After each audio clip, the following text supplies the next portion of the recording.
Good morning, children. How are you all today? I hope you all are doing well and learning new things regularly.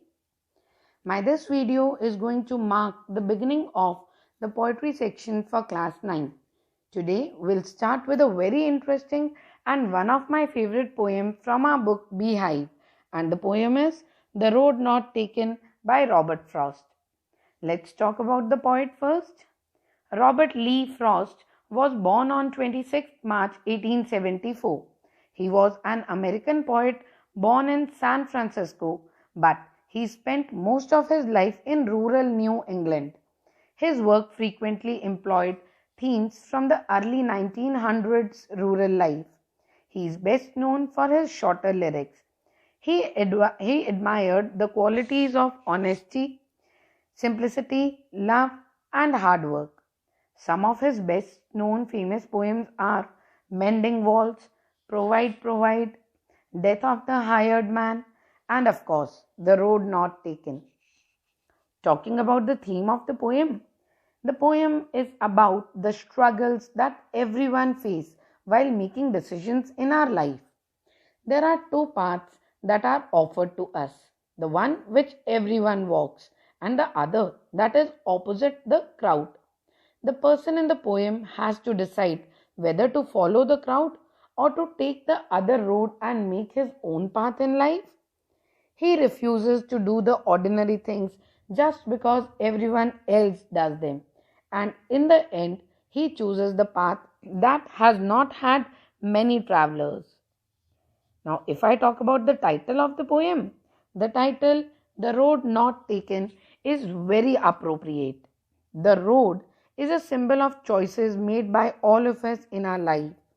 Many times we regret the choices made by us, but what is done once cannot be undone. Man yearns for what he has denied himself in life rather than what he has chosen.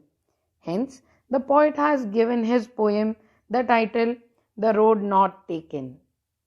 Now, before I start with the poem, I would like to summarize the poem for all of you. The poet talks about two roads in the poem. In fact, the two roads are two alternative ways of life. Poet wants to tell that choices we make in our lives has a far-reaching result. The poem presents a dilemma that every man faces in his life. Now, every human being has two choices in front of him. In the same manner, the poet also has two roads in front of him. He kept on thinking for a long time, watching the roads, standing there, starts debating over his choice, but at the end comes to the conclusion that he cannot walk on both the roads. And that is the only irony of life. We cannot travel all the available roads, no matter how much we wish to. However, he decides to take the second path with the intention of walking on the first road other day in future.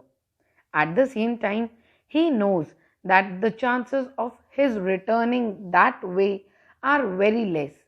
He also knows the manner in which one path leads to the other one. Finally, the poet started moving on the second road. Now, this also shows that the poet has the adventurous nature, as he is ready to take the risk because he has chosen the road which was less traveled by most of the people. So now, if I move on to the literary devices of the poem, the poet has used two literary devices in this poem. They are alliteration and symbolism. Alliteration is the occurrence of the same letter or the sound at the beginning of closely connected words. Example, grassy and wanted wear. Here, the sound of W is repeated, creating alliteration. And symbolism. See, the two roads in the poem are the symbol of challenges and choices that life offers. The beaten track symbolizes the easier path, and the less traveled road is a more challenging path. The selection of difficult road by the poet symbolizes man's urge to live life in a bold manner. So now let's begin with our poem. I hope you all have opened your books to page number 15. Let's start with first stanza. Two roads diverged in a yellow wood. Two roads. Roads here means the symbol of choices taken by a person in his life. Two roads diverged, divided in a yellow wood. Yellow wood means a forest. Now, why the word yellow has been used? The word yellow shows that the leaves, they have turned yellow, they were lifeless, and it marks the autumn season. And sorry, I could not travel both. The poet is feeling sorry over here as he could not travel both the roads. And be one traveler, being one single traveler, long I stood. Now, what poet is trying to say here is, while he was standing there in a forest, he could see two roads which were diverging, and he is sorry because he could not travel both of them. Being one single traveler, he was just standing there thinking that which road he should choose, and looked down one as far as I could. Now, what poet says that he looked down both the roads as far as he could see, to where it bent in the undergrowth.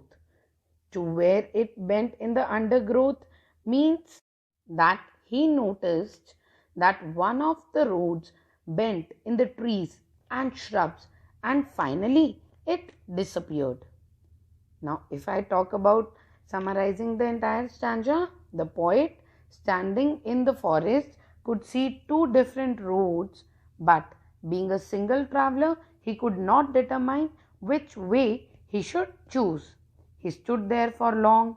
He looked down to the roads as far as he could see, but was unable to travel both of the roads. I hope I am clear with first stanza. Now, I would explain you the rest of the poem in my next videos. Till then, revise this content. Thank you. Good morning, children.